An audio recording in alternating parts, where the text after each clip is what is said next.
আমরা ভাবি পৃথিবীতে সবথেকে বেশি রং বদলায় হচ্ছে গিরগিটি।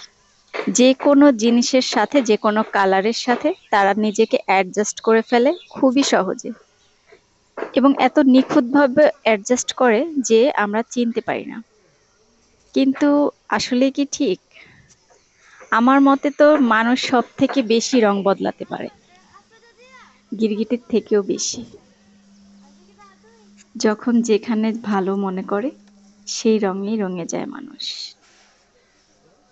অতএব এটা ভাবাই যায় যে মানুষ আসলেই খুব আজব প্রাণী।